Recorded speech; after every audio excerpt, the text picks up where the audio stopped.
தேவனே நான் ஓமதண்டையில்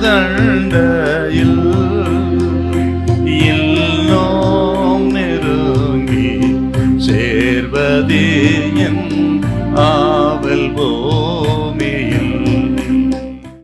ரோமர் 8 நீங்க 36 வாசிங்க. கிறிஸ்துவின் அன்பை விட்டு நம்மை பிரிப்பவன் யார்?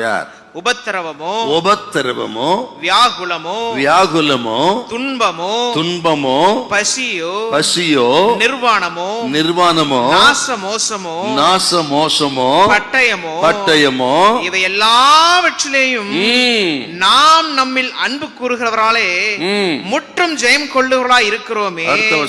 மரணமானாலும் ஜீவனோ தேவ தூதர்கள் ஆனாலும் அதிகாரங்கள் ஆனாலும் உபத்திரவமோ வியாகுலமோ துன்பமோ பசியோ நிர்வாணமோ நாசமோச பட்டயமோ உயர்வோ தாழ்வோ எல்லாம் இவை எல்லாவற்றையும் அவர் நன்மைக்கு எதுவாகவே மாற்றுகிறார்.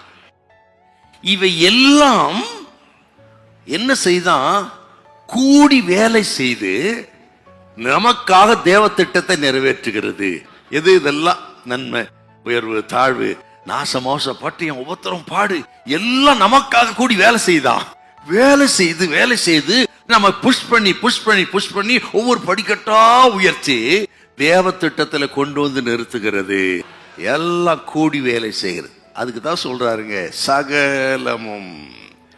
நான் சொல்றேன் உங்களுக்கு, இதெல்லாம் உங்களுக்கு மனிதர்கள் தீமை செய்யலாம், அதுவும் சில நன்மை செய்யலாம், அதுவும் சில இடத்துல தேவன் உங்களை வைப்பார், அதுவும் சில இடத்துல இருந்து கர்த்தர் உங்களை தூக்கி விடுவார், அதுவும் சில மனிதர்களை உங்களோடு சேர்ப்பார், அதுவும் சிலரை உங்களை விட்டு பிரிப்பார், அதுவும் சிலதை கொடுப்பார், அதுவும் சிலதை எடுப்பார், அதுவும்.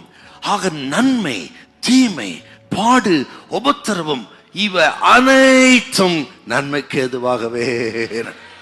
சினத்துல கதறுகிற ஆண்டவரே, இப்படி அன்பு கூர்ந்து இவர்களை எடுத்து விட்டீரே. சிலர் அதிகமாக நேசிப்போம், திடீரென்று கர்த்தர் பிரிச்சிடுவார். சிலர் நினைக்கிற ஆண்டவர் ஏன் ஆண்டவரை இவரை பிரிச்சு. சிலர் ஆண்டவர் நீங்க விரும்பாத நபர்களை இணைப்பார், அவர்களுக்கு பிரியமே இருக்காது. ஏன் இந்த மனிதனை நான் திருமணம் செய்து, இந்த பெண்ணை நான் ஏன் திருமணம் செய்து, இந்த வீட்டுக்கு ஆண்டவரே என்னை ஏன் கொண்டு வந்தேன் என்று உங்களுக்கு விளங்காது, புரியாது. இடம் மாறிடுச்சா? சிலர் பிரிச்சுட்டாரா? தேவையில்லாத நபர்களை இணைச்சிட்டாரா? ஆக உபத்திரமா விரும்பாதது நடக்குது, விரும்புறது நடக்கல. சகலமும் நன்மைக்கு எதுவாள்.